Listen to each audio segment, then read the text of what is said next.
Bonjour mes amis, je voulais vous faire une petite vidéo pour vous parler d'une des pierres que j'adore, c'est la labradorite.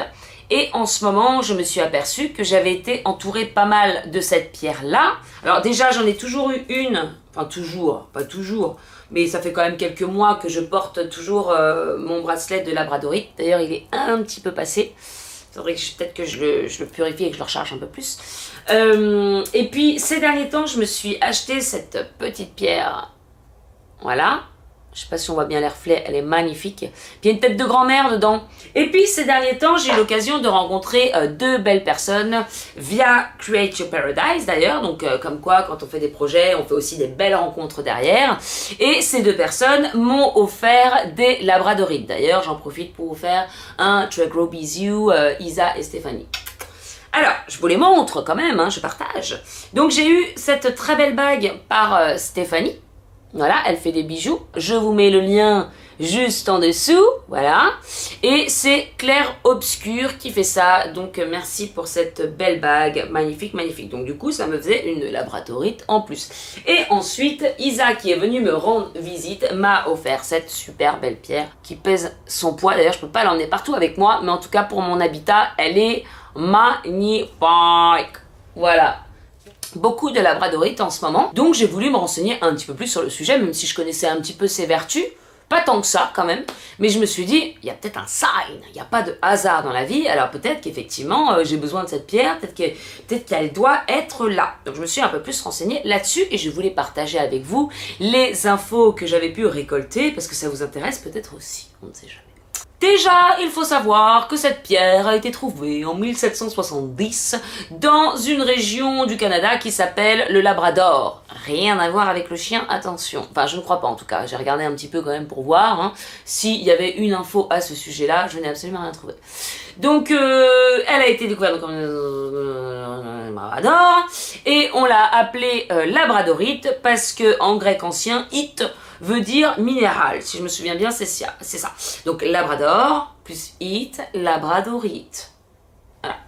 Concernant ses vertus, eh ben elle en a plein. Elle en a plein. C'est pas genre la petite pierre ouais et tout quoi. Non, c'est une pierre sympa. Bon, généralement toutes les pierres elles sont sympas, mais celle-ci quand même, elle a plusieurs trucs qui moi m'interpellent en tout cas. Déjà, elle active les chakras des mains en profondeur, ce qui n'est pas rien. Donc super. Activation max. Donc déjà, ça active le chakra des mains. Ça, elle est reliée au chakra du troisième œil. Petite parenthèse à ce sujet d'ailleurs, le chakra du troisième œil, vous retrouverez l'interview plus début décembre. Pourquoi? Parce que je pars à la campagne pendant 1 ou 2 semaines, je ne sais pas, selon, on verra. Donc je ferai ça à mon retour. En attendant, j'essaierai de faire quand même des petites vidéos sur les pierres ou whatever, autre chose, on verra selon l'inspiration et les idées du moment. Donc voilà, elle est reliée au chakra du troisième œil. Tac! Et elle active donc le troisième œil, la clairaudience, la clairvoyance, toutes les facultés psychiques, spirituelles pour se connecter au monde subtil. D'ailleurs, j'y pensais, je me suis dit, pourquoi ne pas mettre du scotch et se coller une pierre ici? Non seulement c'est joli, une petite pierre comme ça. Non seulement, voilà, c'est pas... Il y en a bien, enfin en Inde ils mettent bien un bindi pour le troisième œil là. On peut mettre un petit... Bah oui! Pourquoi on fait pas ça? Pourquoi on met pas, plutôt que de mettre au crayon rouge, on met pas une petite labradorite? En plus c'est super joli, tu fais comme ça, il y a des reflets partout.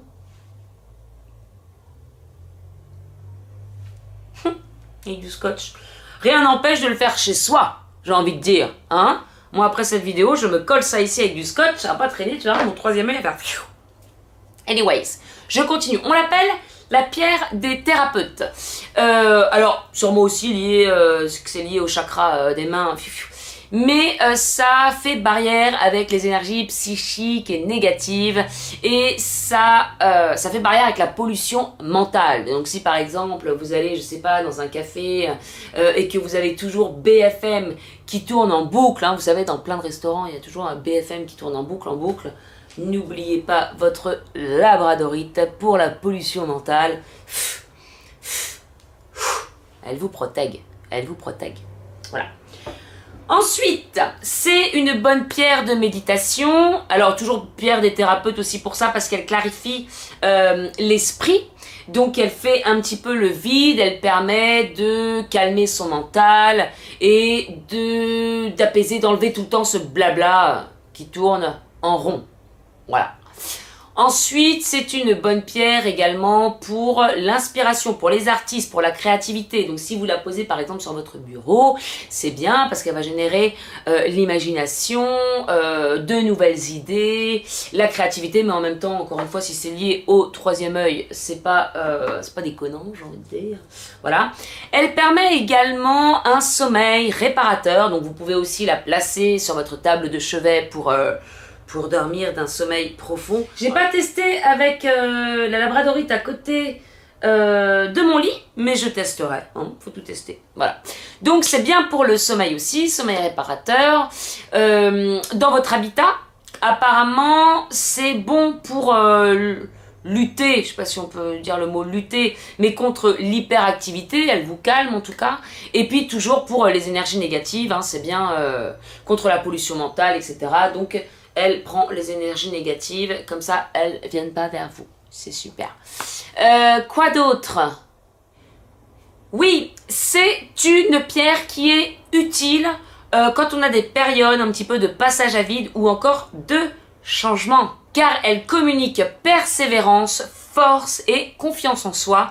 Et en plus, elle dissout les croyances limitantes que nous pouvons avoir et qui nous freinent dans notre évolution ou dans notre évolution. C'est la même, j'avais pas d'autres mots. Voilà, donc en gros, elle peut nous libérer donc de nos peurs, de nos croyances, de nos emprises qui font qu'on va un petit peu douter pour avancer, etc., etc. Voilà, et de faire des changements nécessaires. Au niveau physique, elle réduit le stress, elle est d'un grand soutien pour tout ce qui est fatigue, elle régule le métabolisme, elle est bonne aussi pour tout ce qui est troubles hormonaux. Et puis, il y a autre chose. Oui, la migraine, contre la migraine. Bon, encore une fois, il y a peut-être plus que ça, mais c'est ce que j'ai retenu. Et d'ailleurs, j'ai la migraine, donc raison de plus pour se coller une labradorite ici. Je vais essayer.